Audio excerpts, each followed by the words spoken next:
Bonjour, je souhaitais revenir devant vous sur la réouverture du marché des pains parce que cela a fait débat sur les réseaux sociaux et c'est bien légitime. Sur cette réouverture du marché du pain, nous avons travaillé dans le cadre d'un protocole sanitaire national.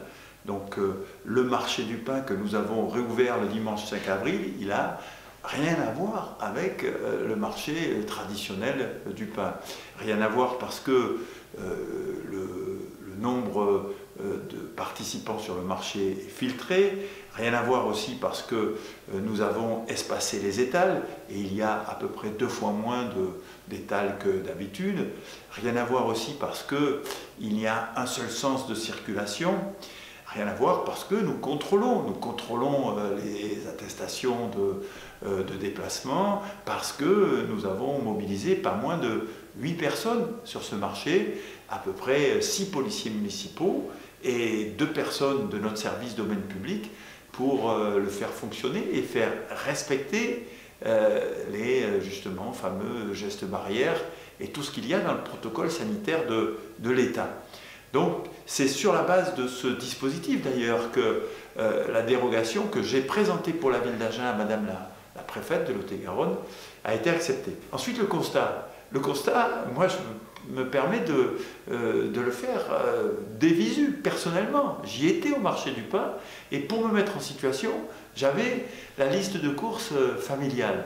Donc je peux vous dire que pour l'essentiel, le dispositif du marché du pain a bien fonctionné selon le respect des règles du protocole sanitaire. Alors, est-ce qu'on peut faire mieux? Bien sûr qu'on peut faire mieux. Et d'ailleurs, nous en avons discuté avec Madame la préfète, et à sa demande, nous allons faire mieux et nous allons travailler très exactement dans 3 directions. Première direction, nous allons faire une seule file d'attente plutôt que 2. C'est vrai qu'à la jonction des 2 files d'attente, il y avait peut-être pas assez de distance entre les 2 files qui se rejoignaient. Donc une seule file d'attente et sans doute qui empruntera la rue Fumadelle qui est assez longue pour une file d'attente de 20 à une demi-heure d'attente. Deuxièmement, une fois rentrés dans le marché, nous allons élargir les allées centrales. Nous avions pensé que nous pouvions mettre, pour créer ces allées centrales et ce sens de circulation unique, faire venir les véhicules des commerçants. Ce n'était pas une bonne idée. Nous allons le matérialiser par des barrières de type barrière de fête et les allées s'en trouveront élargies.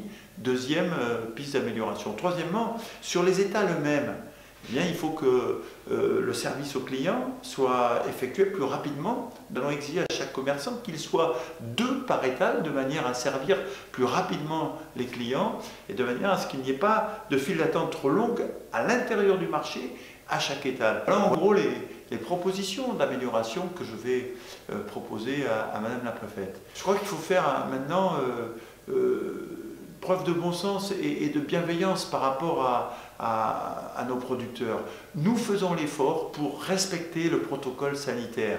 Et je veux dire, je crois que le marché du pain sera à un niveau sanitaire qui n'est peut-être pas observé dans tous les magasins des grandes et moyennes surfaces de notre département. Alors j'en appelle aussi à de la bienveillance de la part de chacune et chacun d'entre vous. Nous avons déposé ce dossier parce que le marché du pain est d'abord utile aux Agenaises et aux Agenais, notamment à celles et ceux de ce quartier, parce que dans ce quartier, il y a pas mal de personnes qui vivent seules, qui n'ont pas de moyens de mobilité, et c'est un quartier où il n'y a pas beaucoup de points d'alimentation, de supérettes. Et puis après, ce marché du pain, il est aussi utile à nos agriculteurs, à nos paysans, et Agen doit être en pointe sur la solidarité avec ses agriculteurs et ses paysans.